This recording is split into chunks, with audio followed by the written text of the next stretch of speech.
Testing. We good? We good? Hang on.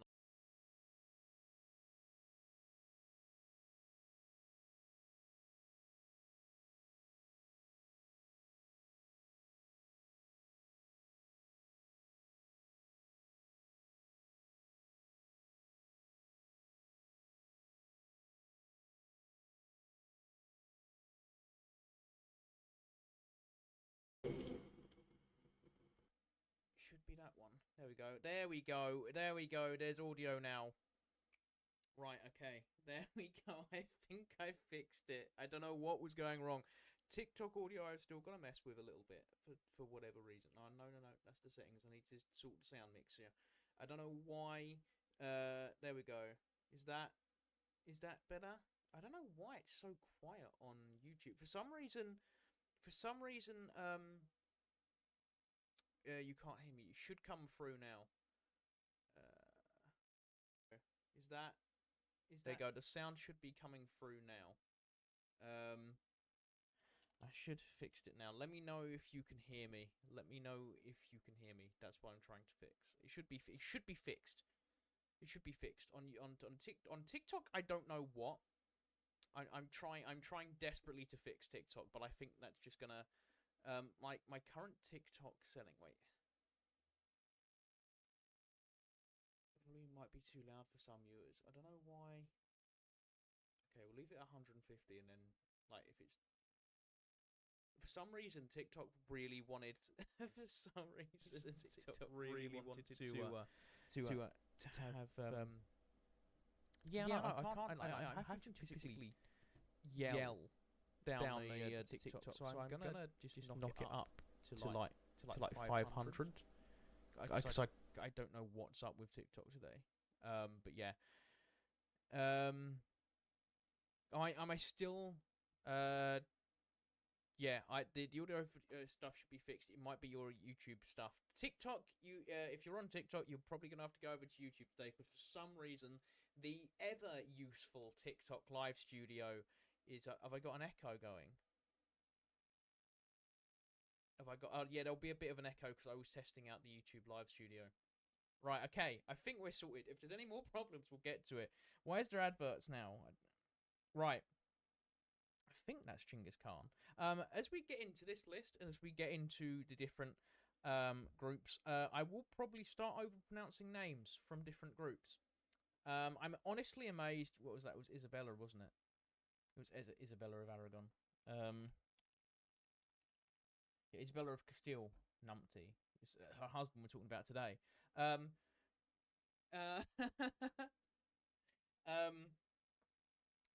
There's a chance. Like, I'm really amazed I didn't start going Isabella, which is actually that's more Italian than Spanish. It's fine. The Spanish and Italians don't have any bad blood.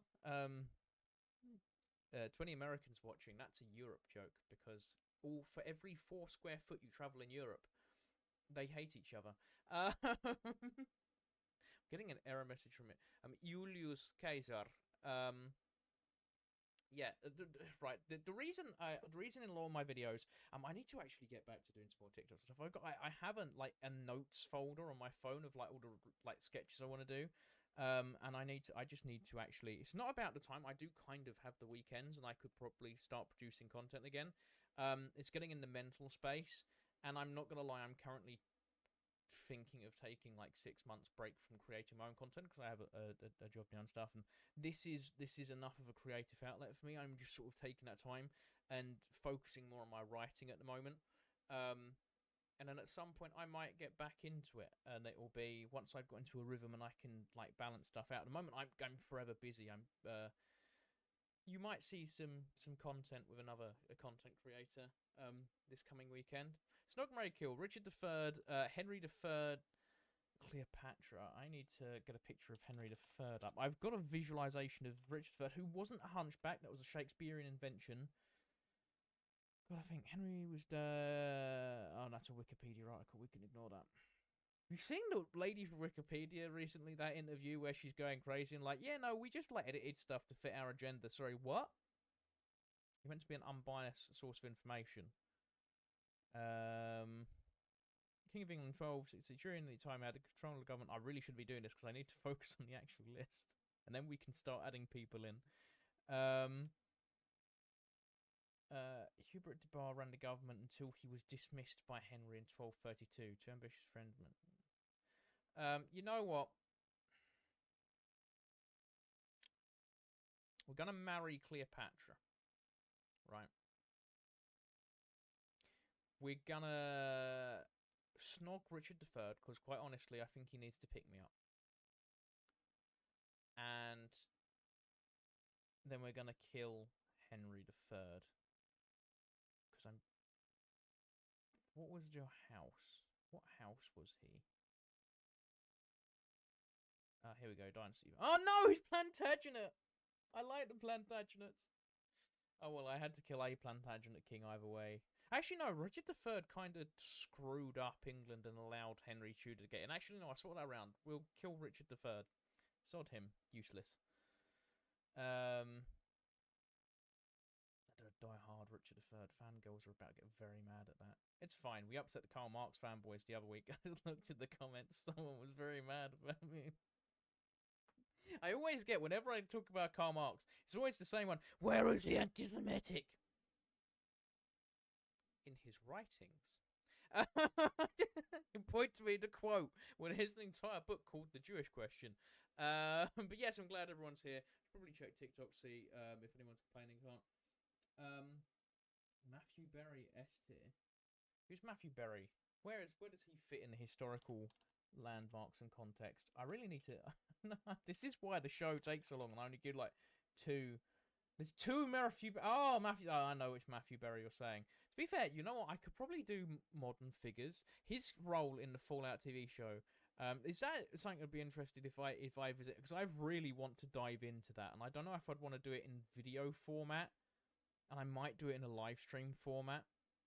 But if you guys are interested in me doing stuff like this, like discussing TV shows, because technically it's history, it's gaming history, I have some strong opinions. But I won't do it in this one. I won't derail the show that much. I don't have as strong as anti-law. Oh, sorry, it's my show. I'm doing what I want. I don't have as strong opinions on this as I originally did. Right.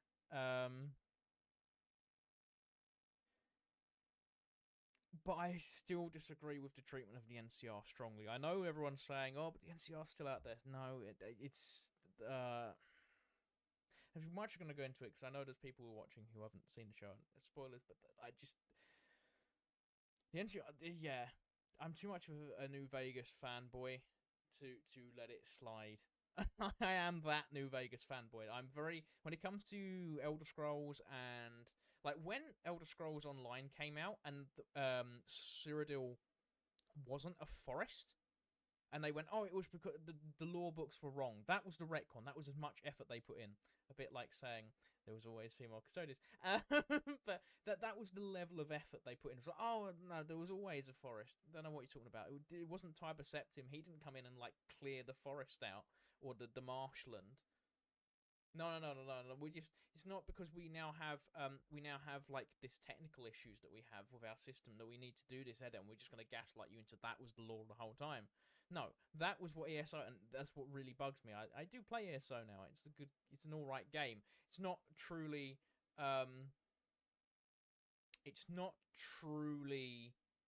a Elder Scrolls game, and it's a very poor addition to the lore. But yeah. What did you think of Renegade Nell? This is where my brain kicks in. I'm awful with names, which is why I'm awful with names and dates. Renegade Nell. Haven't seen it. I've seen the trailers for it. Oh, it's Disney Plus. I don't have Disney Plus. I haven't had Disney Plus in a long time. I got rid of Disney Plus a while ago. We're not getting into my views of Disney as a company. But if Walt Disney comes up in this list, he won't be high up. He had some very interesting views about a certain group of people. Lined up very much with this man's. Now, if I remember rightly, this was her husband, Isabella. There we go. I did it once now. So Isabel the First. There is definitely at least one somewhere. There is a feminist watching happy that I am using the woman to react to her husband. To be fair, Isabella the First was so aggressively interesting last time. That she that like the fact that I think 80% of last episode was dedicated just reading her stuff. We got to figure out find her husband now. The guy who, like, I think from memory serving from reading her stuff. Where's her husband? Come on, I can't be asked to try and find it properly. Ferdinand II, the King of Spain, originally of Aragon. So we start. So today we are looking at. I'm fairly certain that was Ferdinand II. Screenshot. Come here. Oh wait, what am I doing? Don't need to do that. I can search images with Google. This is a very useful tool. When I get down to actually editing the highlights, they could have been creative for the NCRN show. They could have just done Baltic with Warlord, had a war. Yeah. No, exactly. Exactly. Ooh, it's a Fable set. I think it's rather good. At first, I thought it was going to be about Nell Gwyn on Disney. But it's more of a Fable set about in the Jacobite Rebellion. Oh, I would love to. When I get back into Jacobite Rebellion is one I really get is Ferdinand II of Aragon. Sick. The Jacobite Rebellion is something I really want to dive into properly and hardcore. Should have won. House of Stuart for the win. Oh, I'm gonna get taken to the Tower of London now. Yes, Ferdinand II born, but yeah, in response, without being very careful on spoilers, the issue with the Fallout TV show is no matter how many interviews Todd does, I still get the suspicion that he just really, really wanted to erase New Vegas. There are also counterpoints to that there are points in the show that were definitely written by someone who loved New Vegas, who understood New Vegas. Someone actually pointed out to me foremost that Todd Howard is a salesman that happens to make video games, and I think that's where a lot of his criticism comes from, because he's very good at selling stuff. He's not good at delivering it. And I do think he has a bit of a chip on his shoulder about New Vegas. However, I have a theory that I'll go into if I do a full-on Fallout stream analysing the TV show, of we are probably going to get then Fallout 5 will probably end up being, no, I can't say it without it because it's too big a spoiler, so I'll do a specific stream. Gabe Newell is the goal. Gabe Newell, Steam developer. There you go. My brain kicked in there. My brain, yeah. Without Steam, in Steam we trust. Without Steam, I don't know where we would be. Spartans, Megas Alexandros. Municipality. It's not. I don't know if is that a person. It's coming up. It's coming up with Alexander the Great. So is this Megas Alexandros? What? Alexandros, former king of Macedonia. Macedonia, because that's the correct pronunciation. I love that one of my earlier videos and careers was very much about was Alexander the Great Greek or not. And he was. I'm sticking to my guns with that. I'm never backing down on that one. The only people that disagree with that are weird Balkan nationalists. So yeah, Ferdinand II, born the 10th of March, 1452. Sos, Aragon, Spain. Okay, we can skip all this because you bastards, they've locked me out of the article. I'm not subscribing for this live stream. There will always, if I go Ferdinand II, I guarantee there will be a historical article on him. I'm getting mugged off by it. Okay, well, I don't need. Oh, you. Hey, there we go. There we go. There's always a way around it. There's always a way around it. Right. Yada yada yada. Joint sovereign, Queen Isabella. So Ferdinand was the son of John II of Aragon and Juana Enriquez, both of Castilian origin. So it was basically just a long game from Castile then to take over to get Aragon and Castile united. In 1461, amidst a bitterly contested succession, John II named him as heir apparent. The governor of all of his kingdoms and lands, Ferdinand's future was assured when he came of age in 1466, and when he was named the King of Sicily in 1468, in order to impress the court of Castile, where his father was, which is where his father ultimately wished to place him. In addition to participating in court life, the young prince saw battle during the Catalonian Wars. Catalonia being the reason I'm googling it. It's because it's a very spicy little region in Spain. It's basically a little mini Aragon. That's still very much would like independence. And we don't do modern politics. Maybe I'll do a modern history video on that at some point. But that's a spicy meatball. Yeah, John II was careful about Ferdinand's education, took personal charge of it, making sure that Ferdinand learned as much as possible from experience. He also provided him with teachers who taught him humanistic attitudes and wrote him treatises in the art of government. Ferdinand had no apparent bent for formal studies, but he was a patron of the arts and devotee of vocal and instrumental music. Very based. Ferdinand had. I'm liking this guy. Okay, so we're gonna start you off. On a little beat here. Just for, supporting creativity. Ferdinand had an imposing personality, but was never very genial. From his father, he acquired sagacity, integrity, courage, and a calculated reserve from his mother, an impulsive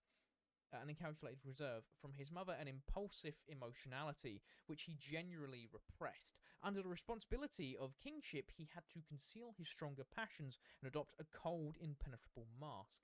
His marriage to Isabella and the unification of Spain.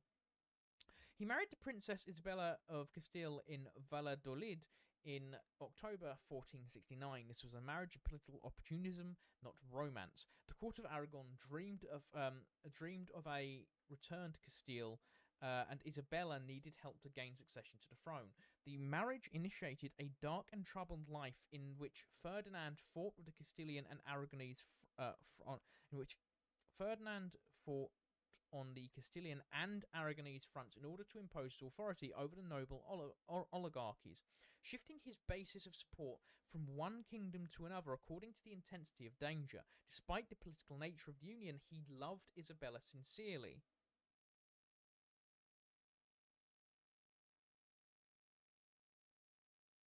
Simp. She quickly bore him children. The Infanta Isabella was born in 1470. The heir apparent Juan in 1478, and the Infantas Juana, called Juana la Loca, Joan the Mad, and Catalina, later called as the first wife of Henry VIII of England, Catherine of Aragon. My girl, Catherine of Aragon. I did do like a whole rant on Catherine of Aragon the other day. In the first part of this live, actually, in the first one. And Maria followed. The marriage began, however, with almost continual separation. Ferdinand, often away in the Castilian towns or on journeys to Aragon, reproached his wife for the comfort of her life. At the same time, the restlessness of his 20 years drove him into other women's arms. So he didn't love her that much then. Sorry, you're a cheating scumbag. F. No, I'm literally putting him one rank above the Nazis just because he cheated. Wow, okay. I put him below colonizers because he cheated on Isabella. Oh. No, I'm not moving him up. He's staying there for being a cheating bastard. by whom he saw at least 2 children whose birth dates were not recorded. His extramarital affairs caused Isabella jealousy for several years. Yeah, no shit. What did it? What was that meant to read? Like, oh, his extramarital affairs, didn't bother Isabella. Between the ages of 20 and 30, Ferdinand performed a series of heroic deeds. These began when Henry IV of Castile died on the 11th of December. We're not getting American, 1474, leaving his succession in dispute. Ferdinand rushed from Zaragoza to Segovia. Get some variations in the name, guys. Where Isabella had herself proclaimed Queen of Castile on the 13th of December. Ferdinand remained there as king consort and an easy marginal figure until Isabella's war of succession against Alfonso V of Portugal gained his acceptance in 1479 as king in every sense of the word. That same year, John II died or passed away. And Ferdinand succeeded to the Aragonese throne. This initiated a confederation of the kingdoms, which was the institutional basis for modern Spain. The events of the period bring out the youngest characters more clearly. In portraits, he appears with soft, well-proportioned features, small, sensual mouth.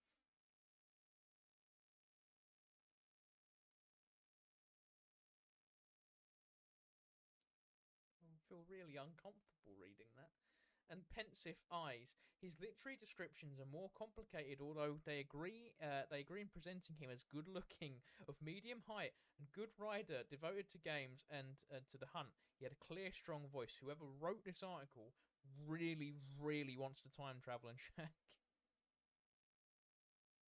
Ferdinand II.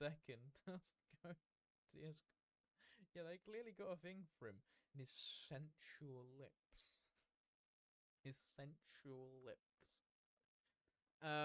Sensual mouth. No, I can't hear you either. Is the audio gone again? The audio's showing fine on the audio's showing up fine for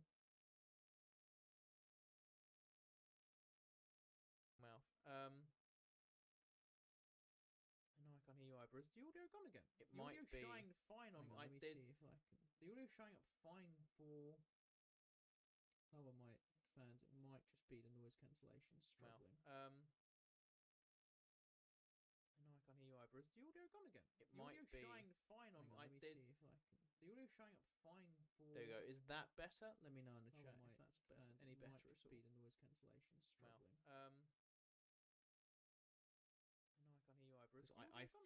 I physically can't up the volume on stream elements any louder. That's why that's why I'm right there.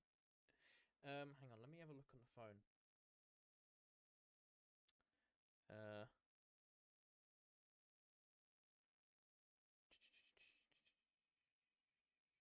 on, because I can pull up the stream on my phone and see what's going on.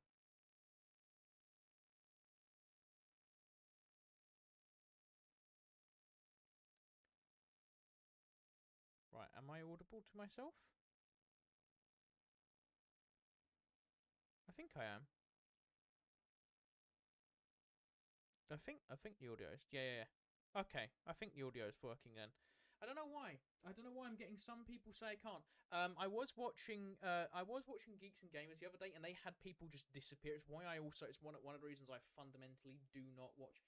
Hello, Culture on TikTok. Also, hi Pumpkin. It's fine. I was massively late. You've only missed like what? How long have we been streaming? About half hour. It's fine. And we've only most of that was me running. I know it's quiet. I haven't been able to. I physically can't make it louder. I think it's because the computer fans were loud, is the honest answer. And so I've turned down the computer fans and hoping that noise cancellation won't be as strong. Because it's using the correct microphone. Yeah, I don't know.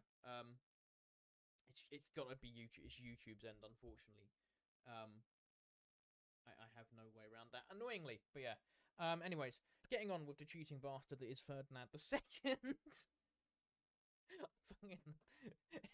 It's gonna be the actual speed I knocked him from B to F tier because he cheated on someone is insane. The Spanish Inquisition which nobody expected apparently. Actually, the Conquest of Granada, which is based. This could pull you back up, my guy. This could pull you back up. And the Voyages of Columbus. This will pull you back down, my guy. This will pull you back down. Nice Mass Effect screen. Thank you. Yes, that is Tali. Tali Vas Normandy from Mass Effect. For those of you who haven't played the game, Mass Effect is one of my favourite games. Although I'm more of a fantasy person, which is a lot of people are like, why do you like Fallout so much? Because Fallout is post-apocalyptic fantasy, and I will not be elaborating on that. But it's technically fantasy. There are definitely fantasy elements in Fallout. The line between fantasy and just not and science fiction is very, very blurred, because science fiction came out of fantasy. But yeah, don't know what's up with the microphone today. I've got the TikTok one like boosted to the max. I don't know what to do, like, because the stream elements is showing me that I'm on like max volume. Old Welsh proverb: if you can't beat them on the battlefield, get them in the bedroom. Nice.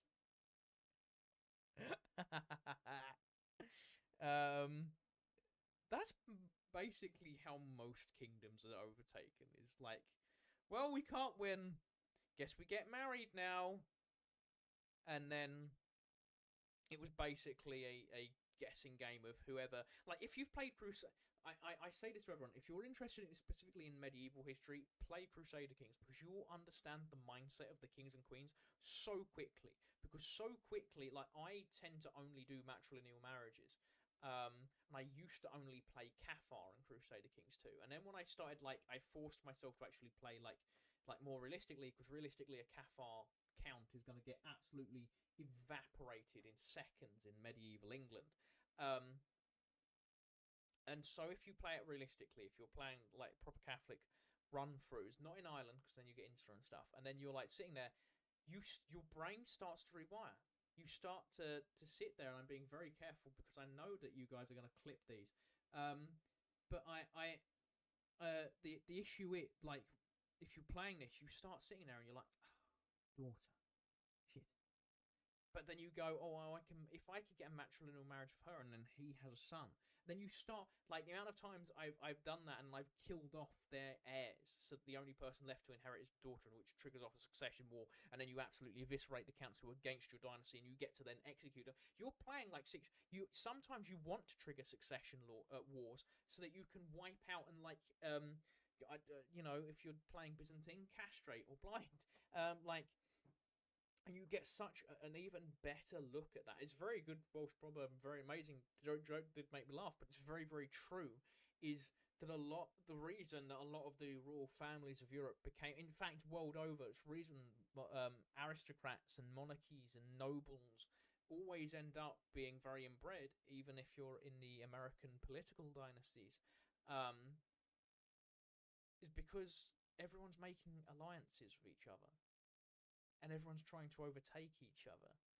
There's a chance that in 200 years' time, that marriage is going to be able to push a claim, because you're thinking not only of your own rule, not only of your own kingdom or county or duchy, you're thinking of your family's power. It's the same reason that the dictatorships run the exact same. Why we haven't actually moved out of a feudal system. We just replaced the guy with a crown on his head with a guy we vote for. And anyways, democracy is got failed. I think it heavily depends on what sort of sci-fi. Soft sci-fi has much fantasy. Hard sci-fi has little fantasy. Sci-fi can become so soft it becomes just space fantasy at one point. Yeah, Star Wars. Star Wars is basically science fantasy. Especially if you're into the Old Republic era like I am, it's basically just Lord of the Rings in space. Basically, yeah. Pardon me. I know I love the fact I don't even have a guest on. I'm not even watching anything. I'm literally reading history, and I can go completely off the rails and start talking about Star Wars somehow. Also, thank you guys for the hearts and stuff in the little buttons on the YouTube chat, and thank you guys for the likes over on TikTok. does mean a lot. The only annoying thing about that little heart button is I can't actually, like, it cuts off people's things. Are you on live or top chat? I am live. I'm reading the comments live. There is a slight delay between YouTube and the stream elements, though. No, yeah, I'm just checking the CPU. Right. Okay. So, from 1475 to 1479, Ferdinand struggled to take a firm seat in Castile with his young wife and to transform the kingdom politically using a new institutional mould partly inspired by those of Aragon. This policy of modernisation included a ban against all other religions other than Roman Catholicism. I'm not going to comment because the British Isles doesn't have a good history of that either. Ironically, that was like he's did reverse Henry VIII. It's reverse Henry VIII. He flipped round when his daughter married Henry VIII. The establishment of the Spanish Inquisition. Nobody expects the Spanish Inquisition. 1478 to enforce religious uniformity and the expulsion of the Jews. My guy, bro, hit Nazi too. He's a cheating scumbag. The Nazi. I shouldn't be laughing at that. That's gonna get clipped. Well done. Wait. So his wife is A tier. We put Isabella in A tier, and bro is sat down here in atrocities that should have never been born. This is a win for feminism. There is a top and all chat on YouTube. Oh, hang on top chat. I didn't know that. Live chat. There we go. I swapped it over. I didn't realise that was a thing. Does this mean I've missed things? That was a setting I've had this entire time. I'm a boomer. I'm actually a boomer. 1492 were both part of a deliberate policy designed to strengthen the church, which would in turn support the crown.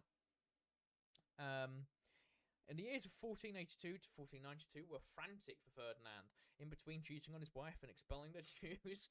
In the spring months, he decided to campaign against the Kingdom of Granada. Oh, this is where you might go back up.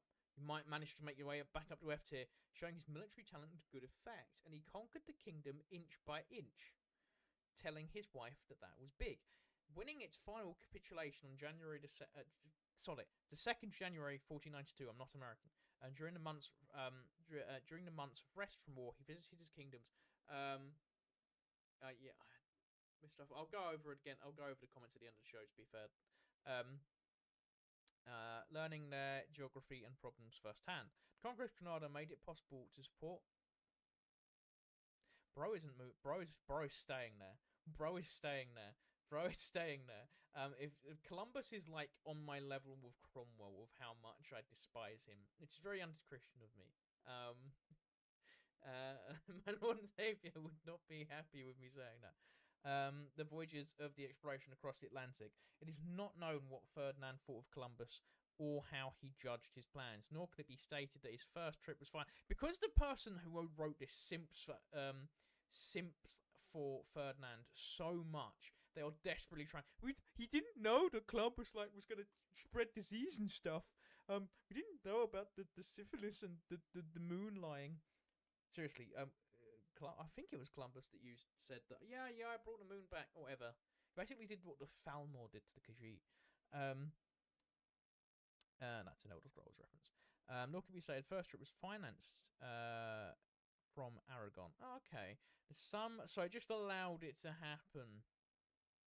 Okay, you might get to go back up to just F tier.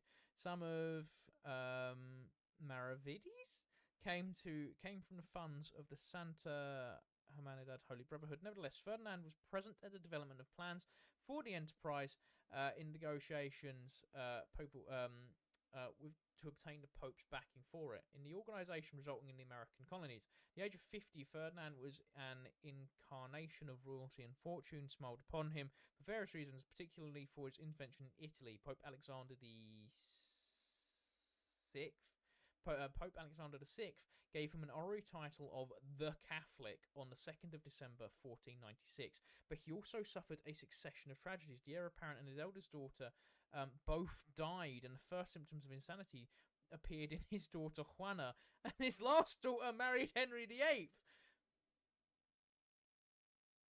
Wow. Bro got a string of bad luck for all that adultery and anti-Semitism.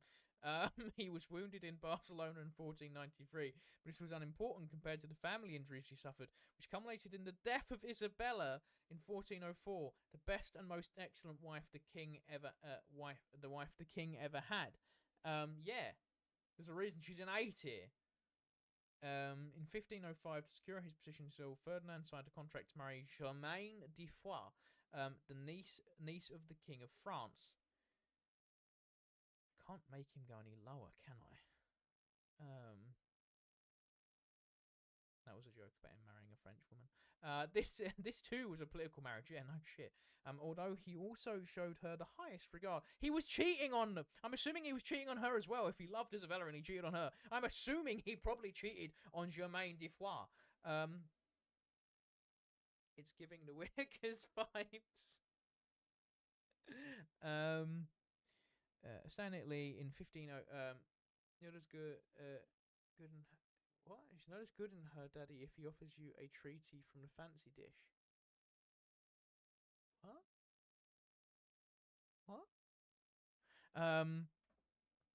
Once more in Castile, he managed his European policy so as to obtain a hegemony that would serve his expansionary ends in the Mediterranean and in Africa.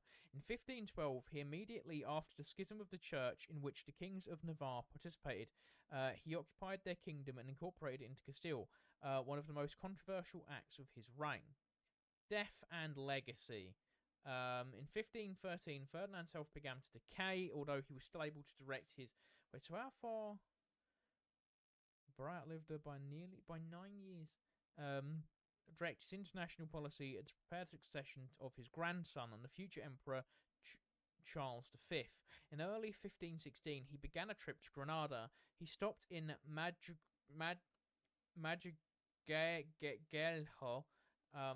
the site of the sanctuary of Guadalupe, where he died. The day before his death, he had signed his last will and testament, an excellent picture of the monarch and of the political situation of his death. Many considered Ferdinand the saviour of his kingdoms and a bringer of unity. Others despised him for having oppressed them and cheating on his wife and being an anti-Semite. Machiavelli attributed to him the objectionable qualities of the Renaissance prince. The German traveller Thomas Munster and the Italian diplomat Francesco Guicciardini. Don't even lie, guys. Part of the reason you watch these live streams is because you take great pleasure in watching me struggle to pronounce these names. Who knew him personally, compared him to Charlemagne. I need a abyssal pit of horror and death here. I'm really starting to hate him. I don't like him. He's anti-Semite. Cheats on his wife, who's based. He married his daughter to Henry VIII. Well, he technically married him to Arthur first, Henry's brother, but still. And he's compared to Charlemagne, and then he married a Frenchwoman. Awful.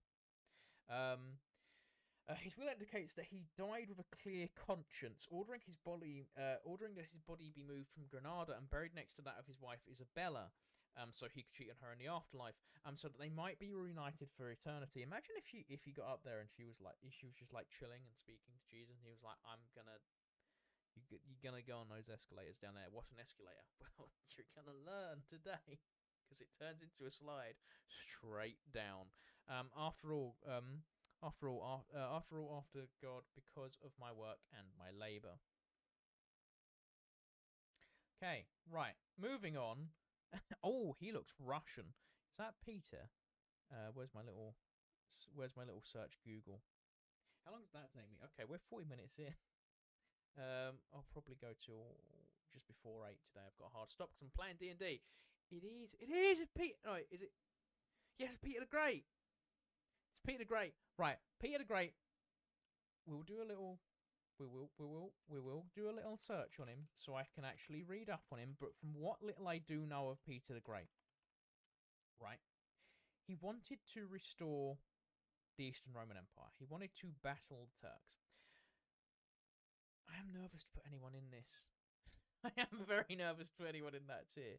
Died with a clear conscience. Yeah, died with a clear conscience. Bro was busy cheating on the wife he supposedly was simping for and deeply in love with.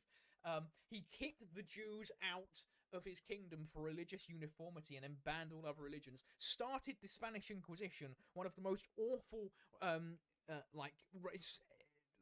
awful things that happened in Europe. Not the worst. I mean, we've got not the worst. We covered Raging Anti-Semite. And he was compared to Charlemagne. And if you know me well, I cannot stand Charlemagne. Charlemagne is not a hero. Charlemagne is not a hero of Christianity. Christianity is spread with love. That's how it spread through the Roman Empire. It's very rarely spread at the end of the sword, and then it's normally twisted. I'm fairly certain Jesus wouldn't be happy that seen as revered as a Christian hero, and Charlemagne was a man who was burning people alive in their places of worship. The only good thing that came out of Charlemagne was Sir Christopher Lee. The only good thing. Do you know his sword, his lightsaber in his Phantom Menace in it? The second prequel. Why is my brain not working? But yeah, his lightsaber has a curved tilt like Charlemagne. You're all going to be really surprised where I put Genghis Khan. Right, so Peter the Great. I'm fairly certain he wanted to restore the Eastern Roman Empire, which obviously puts him in ST. He was an amazing tactician, and really did set the stage. Like, he's up there with Catherine the Great for like the way he ran the Russian Empire. So Peter the First, born the 9th of June, 1672, or Old Star. I'm assuming that's Julian calendar. Moscow, Russia, passed away. Who reigned jointly with his half brother. Alone thereafter, who in 1721 proclaimed Emperor, Imperator. He was one of the country's greatest statements. Peter was the son of Tsar Alexis by his second wife, Natalia Genghis Khan. The reason I always say the names and stuff like that, it's like I always say Jan Sobieski for the Polish king who led the Winged Hussars to victory during the Second Siege of Vienna against the Ottoman Turks, where he smashed with a 20,000 strong cavalry charge, led by, I think it was 3,000 Winged Hussars against an 80,000 strong Ottoman army, and absolutely smashed them. I used to say John III Sobieski, when his name is Jan. It is Jan III Sobieski. The reason I do stuff like that is because early on in my career in content creation, people like from these nations would bring it up, and they'd say, "Hey, there was some the Jan and the John. You can say John because that is his anglicized name, but some people were mad and stuff, and some people came to me politely. So I make a genuine effort when talking about these stuff. Like, you'll often hear me in my videos. In the Morrigan video, I say Ire instead of Ireland. I will often, if I can, make an effort to say it in the language or the pronunciation of the region or the person I'm talking about, because for me it feels more correct and historically accurate. Like, Julius Caesar would have said Julius Caesar. Like, that's how he's pronounced his name, because the J hadn't been invented yet. And because, like, Latin influenced a lot of, like, even Slavic languages, you see the similarities there. France used to be a Germanic culture and language, and it became Latinized, which is why it's got such a strong Latin. I think the closest to original Latin now is Romanian. Don't quote me on that, but I'm not sure. But yeah, but that's why I'm so very, very, very much in saying it correctly, because it's just for me, it's a respect thing, and it's not me going like, "Oh, woke, I have to be politically correct." It's just for me, it's a respect thing. I don't, it's not going to upset me if I'm in conversation and I have someone on and they're going to pronounce it differently. There does come a point when you're also being arrogant to people who don't understand, so you have to be willing to say both the anglicized name and the actual indigenous name. Like I will often say Vikinger, which is Viking. And I will often, because Vikinger was the job role, and you would go a Viking. That was meant you go raiding. So Viking wasn't the actual name of the role; it was the going a Viking. Merfin, Merlin. I'm sure it's not bad. Really, Merlin's pronouncing correct? Man, I got learning to do. But yeah. Google Miyamoto no Yoshitsune. Mia. And if this is porn.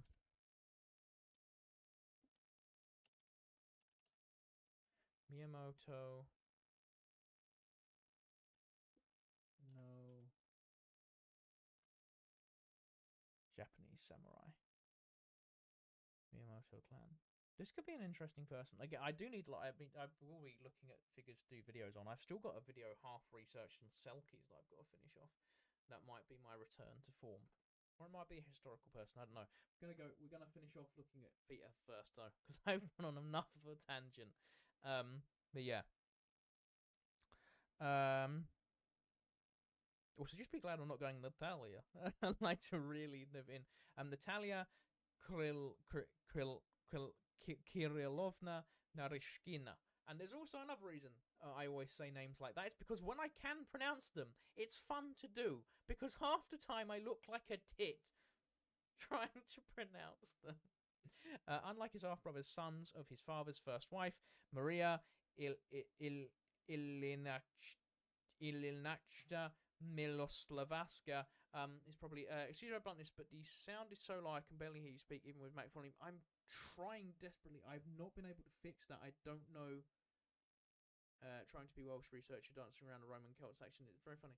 But yeah, I can't figure out how to get the volume any higher.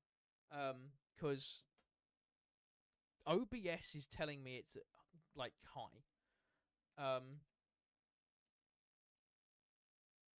And I've not been able to boost it at all.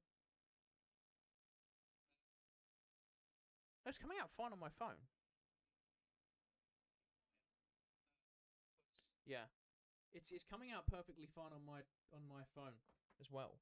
So it's definitely a YouTube issue because I'm getting like half the people saying it's fine and half the people saying it's not, and I don't understand what to do in this situation. Yeah, right. We need to get through, man. Because otherwise I'm going to end up just doing 2 again.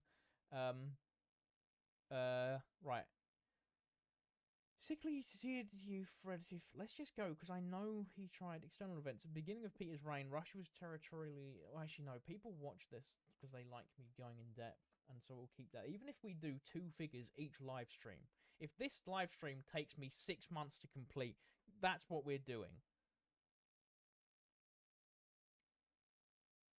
When Alexis died in 1676, Peter was only 4 years old. His elder half-brother, a sickly youth, then succeeded to the throne as Fyodor III. But in fact, power fell into the hands of Miloslavakis, relatives of Fyodor's mother, who deliberately pushed Peter and the Narishkin circle aside. When Fyodor died childless in 1682, a fierce struggle for power ensued between the Miloslavakis and the Narishkin. Yep. The former wanted to put Fyodor's brother Angelica into feeble-minded Ivan V on the throne, and the Narishkins stood for the healthy and intelligent Peter. Representatives of the various orders of society assembled in the Kremlin declared themselves for Peter, who was then proclaimed Tsar. But the the other faction exploited a revolt of the Moscow Streletsy.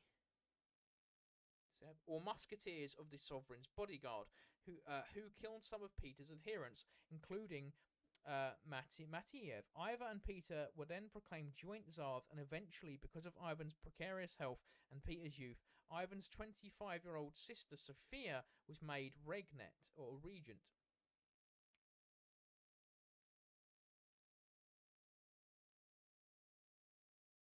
Interesting. Wow, she's got a tiny page. I'm assuming she doesn't play much in this story. But the Musketeer was made regent. Clever and influential, Sophia took control of the government, excluded from public affairs. Peter lived with his mother in the village of No Hope. Absolutely.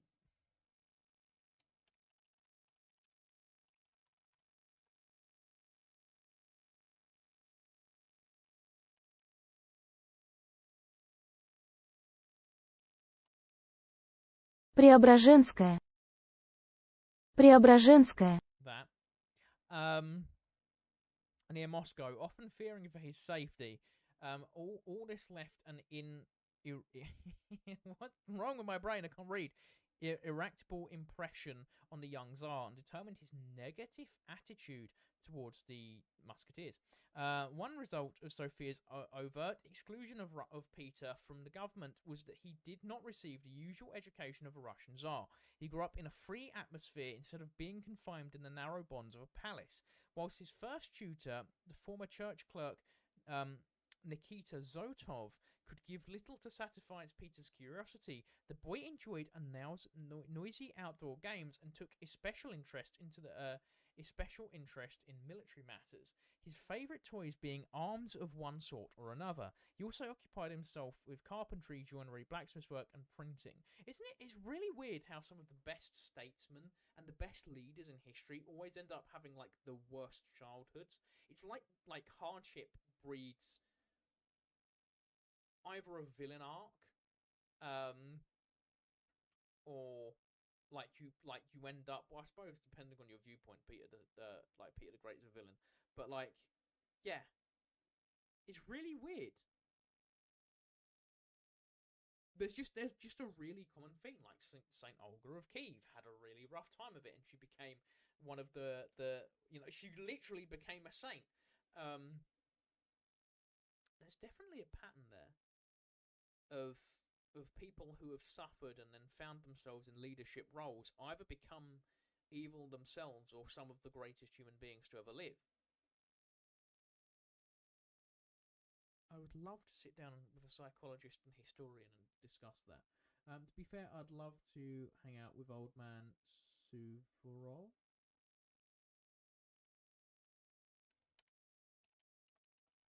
See, I love that I love Alexander Suvorov, Roman general. Yeah, that sounds fun. Prince of Italy. Interesting.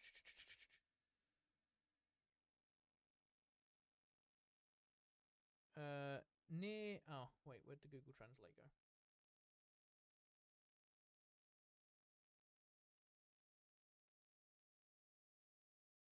Did I get rid of it by accident? Near. Преображенская. There was a Nemetskaya, a German colony where foreigners were allowed to reside. Shit childhood either turns people into dysfunctional wrecks or pushes them into overdrive mode. There is no middle ground, literally. Literally. Where foreigners were allowed to reside. Acquaintances with his inhabitants aroused Peter's interest in life of other nations, and an English sailboat found derelict in a shed whetted his passion for seafaring. Mathematics, fortification, and navigation were the sciences that appealed most strongly to Peter, and a model fortress was built for his amusement. He organised his first play. Also, guys, where I'm going into such detail, these where I'm reading out each one and then I'm deciding either because I can skip over this and we can just get as many done as possible in the live stream.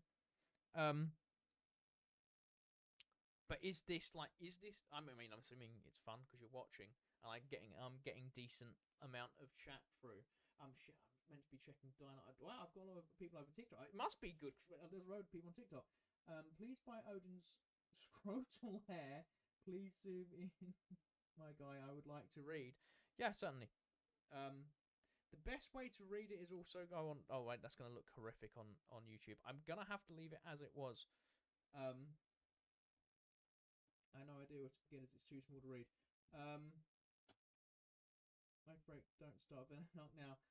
If you're on TikTok and you want to read it, I would definitely recommend going over to the YouTube because it'll just be easier to read, and it's almost impossible to format for both YouTube and TikTok at the same time, which is why TikTok's so tiny. Although I could, hang on, let me go into OBS.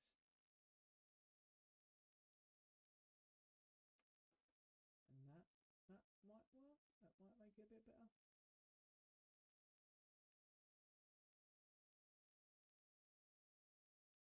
There we go. That's probably about as good as it's gonna get on TikTok. Wait, where's OBS gone? There we go. No, want that there. No, want that over there. Then TikTok there. There we go. This man's villain in person.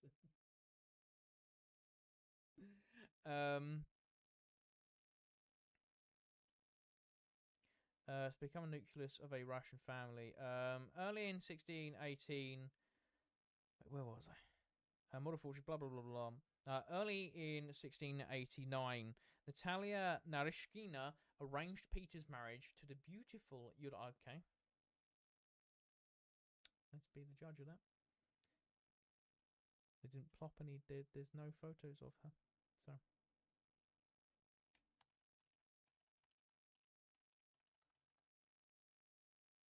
There's literally no photos. Why am I saying photos? They didn't have. You wouldn't be paintings. You're not gonna lie. I feel like that. I don't feel like that does her justice, man. That's. She looks happy. Talks your Byzantine interest. Right, we can't go on. We can't go on a rabbit hole. We need to actually stay focused and get this list done. Right.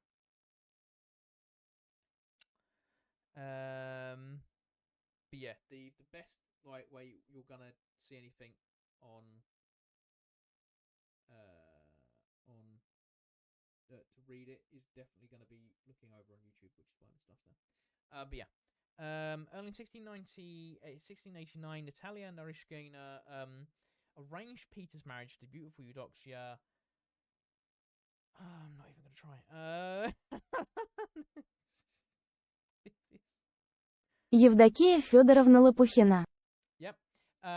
This is obviously a political act. Obviously, this is a becoming reoccurring theme. Like, this wasn't a romantic marriage. This was done politically. Yes, we know that. That's how royal families work. I did a whole rant on how medieval dynasties work, on how European dynasties. This is how it works.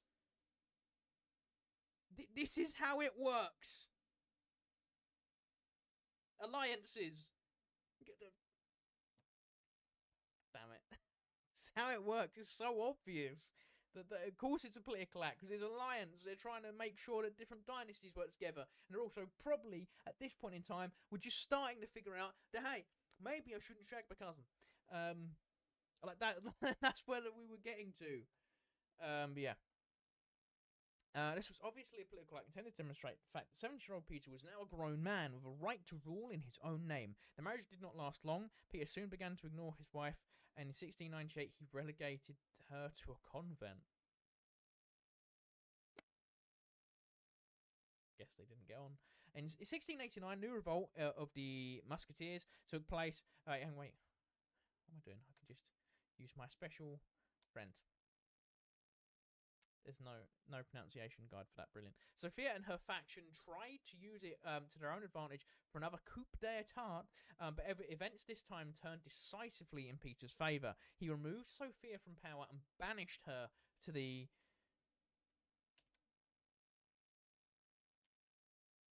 Novodevichy convent. She was forced to become a nun under a Musketeer Rebellion in 1698. He's got a real thing about sending women he doesn't like to convents. It's like his go-to. It's like, well, you're a nun now. I'm having none of that. Although Ivan V remained nominally joint Tsar with Peter, the administration was now largely given over to Peter's kinsmen, the Naryshkins, until Ivan's passing in 1696. Peter, meanwhile, continuing his military and nautical movements, sailed the first seaworthy ships to be built in Russia. His games proved to be good training for the tasks ahead. External events. Beginning of Peter's reign, Russia was territorially a huge power. Russia was big. Breaking news. But with no access to the Black Sea, or the Caspian, or the Baltic. And to win such an outlet became the main goal of Peter's foreign policy. I wonder if any modern leaders could maybe be trying to replicate this. I don't know, though. Probably not. Oh, sugar, we're 20 past 9. We've been going for nearly an hour. I'll probably push it another 20 minutes then, so I can go at least an hour and a half. I think we're only going to do 2 people. This is why I'm like, it's so key that like if people are loving me going in depth like this, we're not even going to get to Genghis Khan. We've done 2 people today. But I'm enjoying this. Like each week we're doing an in-depth look at someone and then deciding where they go. On the one hand, these sort of campaigns could be fulfilling Russia's commitments undertaken during Sophia's regency. To the anti-Turkish Holy League in 1684, Austria, Polish, and Venice. On the other hand, they were intended to secure the southern frontier against the Tatar raids, as well as to approach Black Sea. The first campaign ended in failure in 1695. This did not discourage Peter. He promptly built a fleet at. God damn my Essex mouth.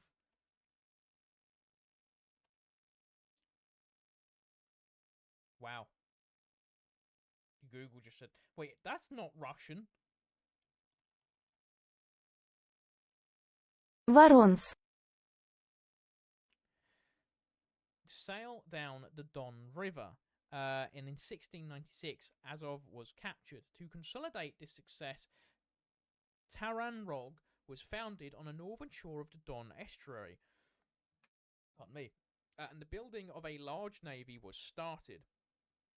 The Grand Embassy of Peter I, having already sent some young nobles abroad to study nautical matters, Peter, in 1697, went to the so-called Grand Embassy.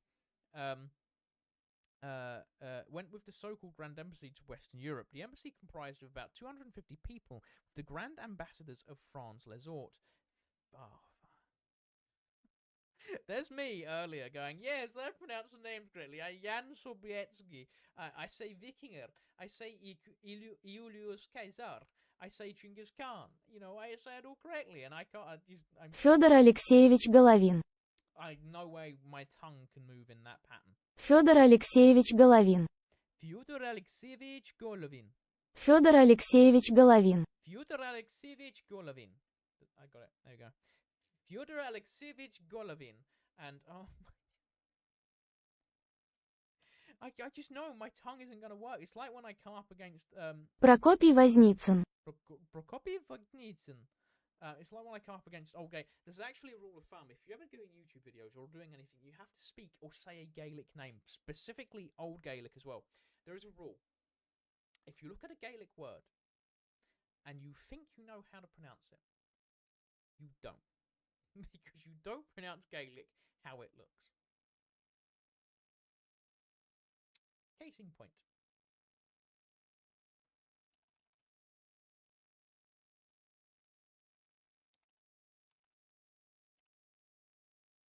Neve. Neve.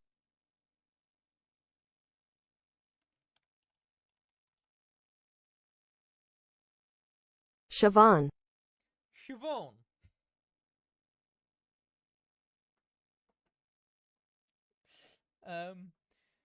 Where's the Quinnic? Hang on.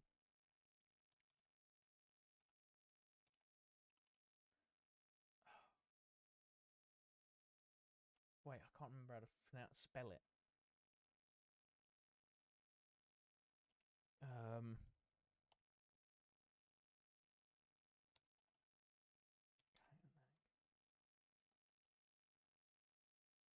Basically, there's a story when the MacDonalds were brutally slaughtered by William, some of the men from William of Orange.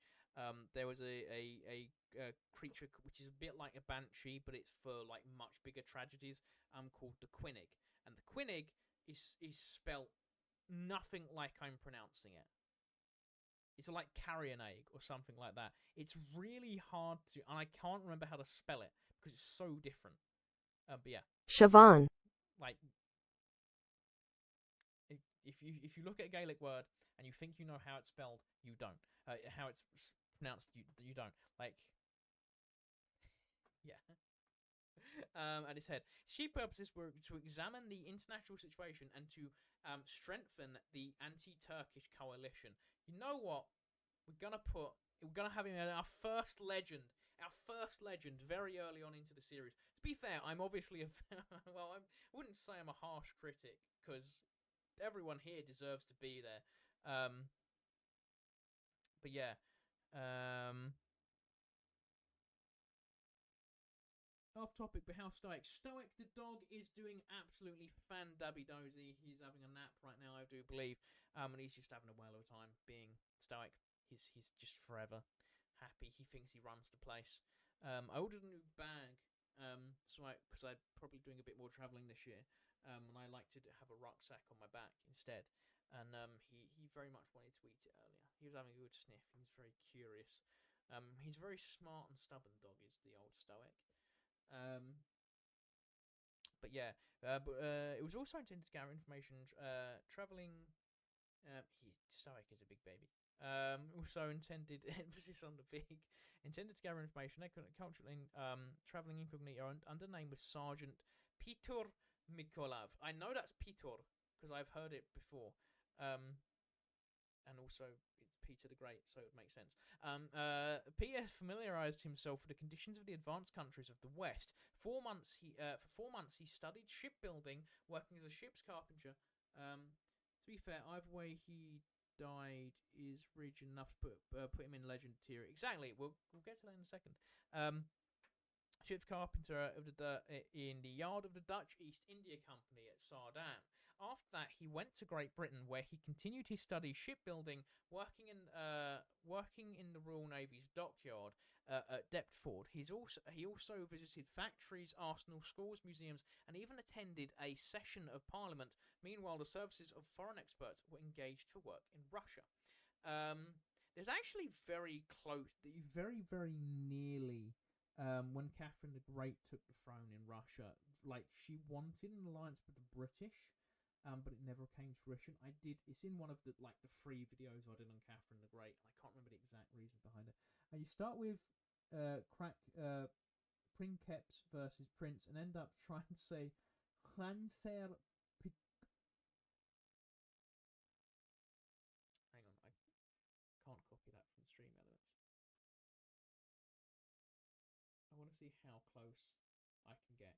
Clanfair Pigwen.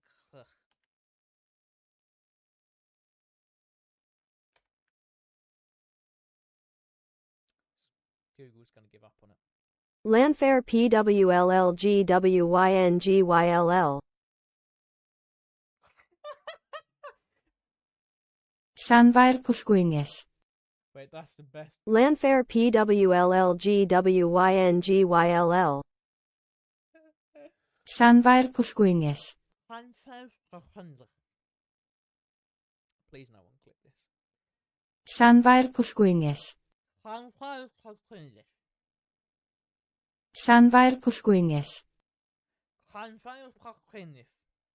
Okay, that's enough of that. I'm offending the entirety of Wales right now. The entirety of Wales is currently seceding from the United Kingdom in pure disdain I've switched to TikTok due to volume issues. I'm assuming it's just YouTube being YouTube. I couldn't get any of my YouTube videos to work at all the other day, and I'm really hoping that the issues are on TikTok as well, because TikTok's actually showing me really low microphone stats, so I have absolutely no idea how the mic's coming out. Actually, I can easily check that. Ah! Can I see my own live stream? Will you let me do that?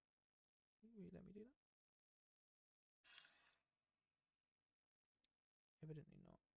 What if I switch to the other History Daddy account I have? My backup one. You should all follow the backup one as well. You're not succeeding, they're having an aneurysm. Yeah. Community guidance upload, got it. Yeah. How's that going? How is the... Okay, so the audio issues on TikTok are perfectly fine. Huh. Interesting. YouTube just has mad audio issues going on for some reason. Yeah, apologies to YouTube viewers. It does appear that you guys are having massive issues. YouTube, sort it out. Yeah. Right. 4 months he studied shipbuilding. We're nearly done now. I'm going to end it up because it's nearly 8 o'clock. And I think we've been going only for an hour, really? Really? Huh.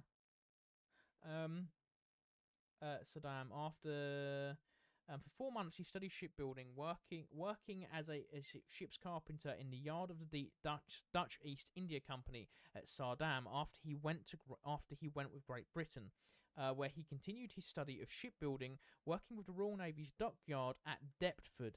And he also visited factories, arsenals, schools, museums, and even attended a session of Parliament. Meanwhile, the services of foreign experts were engaged for work in Russia. Diplomatic side of the Grand Embassy.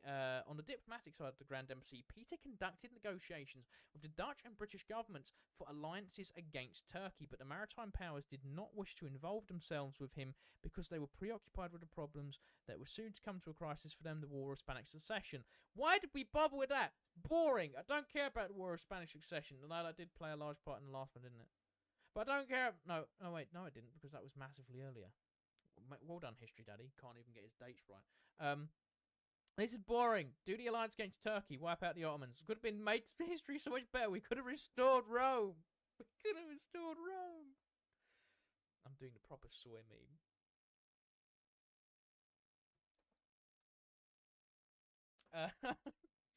Destruction of the Musketeers, because I really can't pronounce that name.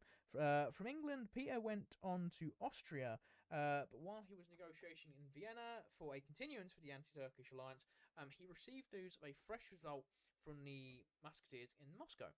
In the summer of 1698, he was back in Moscow, where he suppressed the revolt, and hundreds of the Musketeers were executed, and the rest of the rebel scum were exiled to distant towns, and the corps of the Musketeers were disbanded.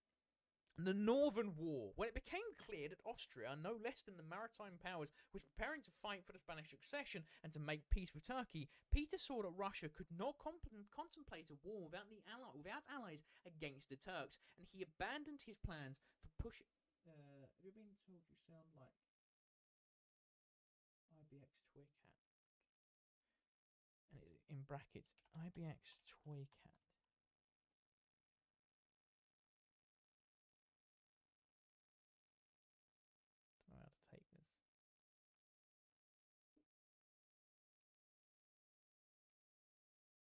Minecraft released 4 new add-ons this week, which means you can now officially spend $78 on mods for the Bedrock version of the game. However, I don't think anyone would actually do that unless they were making bad business decisions and needed to justify.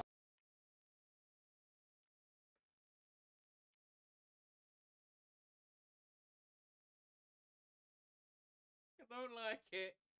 This is how Count Daedalus feels every time someone says you sound like Isaac HP. Oh, this is going to be my new thing. That's made me feel really uncomfortable. I don't like how similar we sound. I'm gonna do what Count does and just deny it.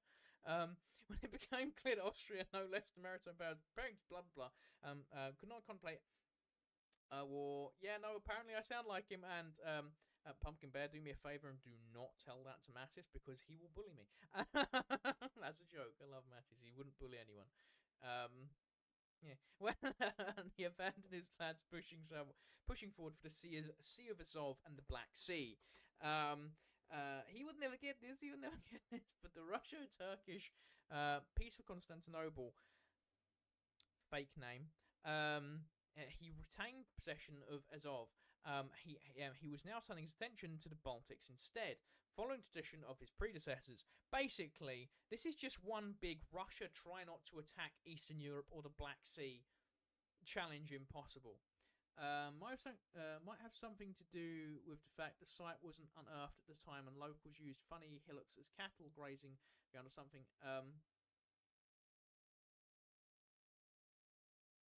But I think it's the noise cancellation. Hang on, let me try. I'm just going to boot the fans entirely and see if that. I'm just going to boot the fans entirely. Let me know, YouTube, if that gets better. If that gets better over on the YouTube side, it might do. It might just be the noise cancellation from the fans on the PC. That might be it. That there's a good chance that's it. Yeah. How is the noise going over on YouTube? Let me.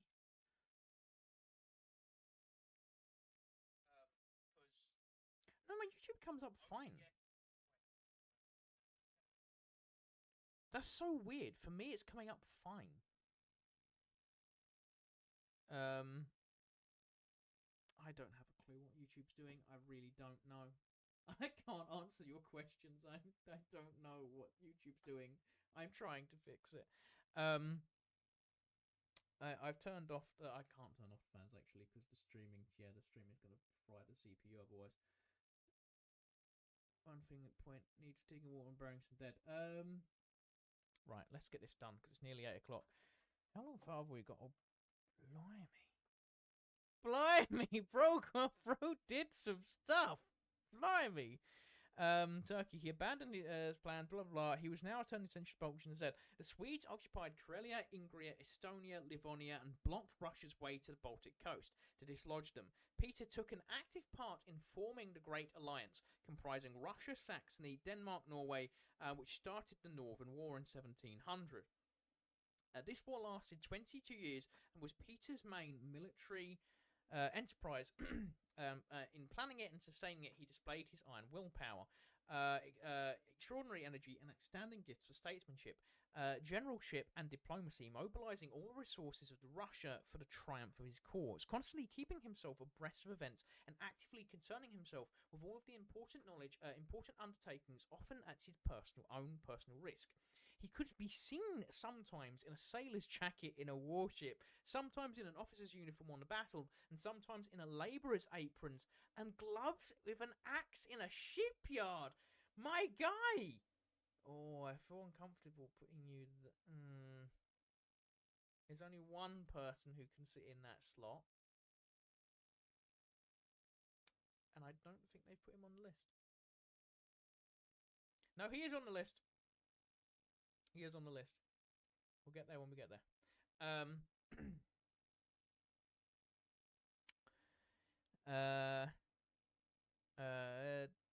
This war lasted for 21 years and was Peter's management plan. But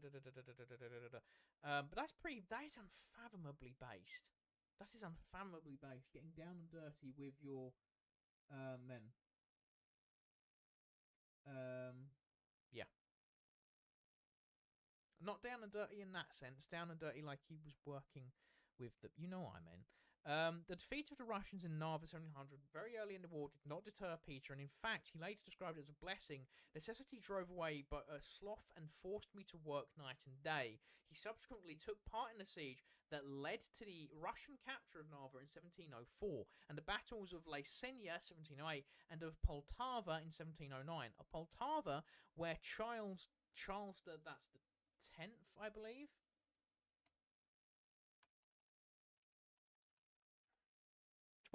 Charles the 12th of Sweden suffered a catastrophic defeat. The plan of operations was Peter's own. It was his idea to transform the battlefield by works of his military engineers, and redoubts erected the path of the Swedish troops to break their combat order, to split them into little groups, and to halt their onslaught. Peter also took part in the naval battle of Guangut, Hanko in 1714, the first major Russian victory at sea. The treaties concluded by Russia in the course of the war were made under Peter's personal direction. He also travelled abroad again for diplomatic regions, e.g. to Pomerania in 1712, and to Denmark, northern Germany, Holland, and France in 1716 and 1717. In 1703, on the banks of the Neva River, and the Wells and Cemetery Village, Göbekli Tepe wasn't continuously occupied. It was what made it so important. The Neolithic buildings weren't knocked down to make room for new phases. Göbekli Tepe is Mattis absolutely loves Göbekli Tepe. Göbekli Tepe is a very interesting thing because it completely rewrites our current understanding of history. So it pushes back how early our civilization began, because Göbekli Tepe is built very much when people were still incredibly nomadic and civilization wasn't really propping up at that point. So it redefines what we see as civilization. Skullcrawl says, "Daddy, thank you." Andre Helpinghound says, "I see, Andre, I'm just biased. I see the same bird men carvings that are in Cahoeca." I'm careful with that stuff. I believe civilization is probably a lot older than we know. Are we on Graham Hancock level stuff? I don't know. It's there's probably a lot more connectivity in the ancient world. The best answer I have for you is we've lost more knowledge than we will ever have. But yeah, we've lost more than we will ever know. Anyways, on the banks of the Neva River, where it flows to the Gulf of Finland, Peter began construction of the city of St. Petersburg and established it as the new capital of Russia in 1712. By the Treaty of Nystad, the 10th of September or 30th of August, old calendar, 1721, the eastern shores of the Baltic were at last seceded to Russia. Sweden was reduced to a secondary power, and the way open. See, this is why Peter the Great is such an important figure. Is because at this point in time, Russia and Sweden were competing for the same great power slot. And had the Northern War gone differently, sometimes known as the Great Northern War, had that gone differently, we would probably see Sweden in a Russia-style slot now. Or Russia would be a small minor power in Eastern Europe. You definitely would have seen a much stronger Germany come out of this. And you probably would have seen a united Scandinavia, with Sweden having an iron grip over the region. So this is such an influential piece of history, which is why he's on that legendary tier. The East Shores, Sweden reduced secondary power and opened the way for Russian domination over Poland. Catherine the Great would do some really shady stuff with that. Overall, going all the way down to Stalin would do some awful stuff in Poland. In celebration of his triumph, the Senate on the 2nd of November 1721 changed Peter's title from Tsar to Emperor Imperator of all Russias. I'm assuming that means all Russians. Come on, mate. The popular revolt, 1705 to 1708. The peasant serfs and the poorer urban workers had to bear the greatest hardships in wartime, moreover intensely exploited in the course of Peter's great work for modernization and the development of Russia. Their sufferings combined with onerous taxation. God damn it, Peter, I'm putting you down to S tier. Because taxes exist. Provoked... Listen, I know they all do taxes, but if you're going to do extra taxes, you're getting knocked down a tier. Provoked by a number of revolts, and the most quite one I think seeing as Pinocchio is the strings. Kim was carved in that bigger a deal. Anthropomorphic animals are a recurring motif in our culture. It's shameful as that may be to admit, considering all the modern furry art. I love my viewers. Provoked number of revolts, the most important which were that of Astrakhan in 1705-1706, led by the Kondrati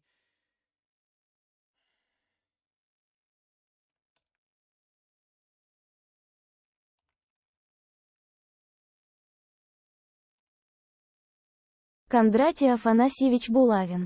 That. In the Don Basin, 1707-1708, these revolts were cruelly put down.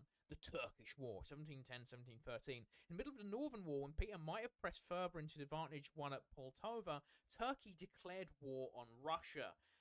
In the summer of 1711, Peter marched against the Turks through Bessarabia and into Moldavia, but he was surrounded with all his forces on the Prut River. Obliged to sue for peace, he was fortunate to obtain very light terms from the inept Turkish negotiators, who allowed him to retire with no greater sacrifice than the retrocession of Azov.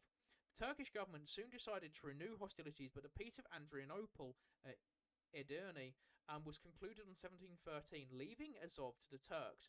From that time on, Peter's military effort was concentrated on winning his war against Sweden. The Tsarevich, Alexis, and Catherine. No taxation without representation. No taxation, period. Exactly. Very true. YouTube chat. Better get all the people translate reliefs and glyphs. Need not take profile, scale, anthropology, except into account.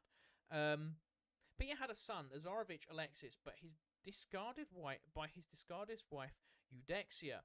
Alexis was his natural heir, but he grew up antipathetic to Peter and receptive to reactionary influences working against Peter's reforms. Peter, meanwhile, had formed a long-lasting liaison with a low-born woman and future Empress Catherine I. He uplifted someone. He uplifted someone to nobility. That's kind of... And she was orphaned at age 3. Bro, that's pretty based of him, not gonna lie. Who bore him other children whom he married in 1712. Pressed finally to mend his ways would become a monk with renunciation of his hereditary rights. In 1716, Alexius took refuge in the dominions of the Holy Roman Emperor Charles V. Charles VI. But he was induced to return to Russia in 1718. Thereupon, proceedings were brought against him in charges of high treason and torture. And after torture, he was condemned to death. He died in prison, presumably by violence, more than a formal execution of the sentence. Check her age. What do you mean check her age? No. Don't be a nonce. Right, he married her in 1712, and she was... We're going to ignore... Right, 15th of April, 1684. Yeah, so 94... 04...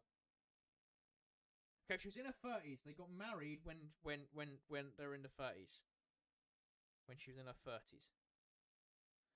When did they start seeing each other? Marta was taken prisoner. She was handed over to a close advisor. Short time, her and the Tsar became lovers. Goats.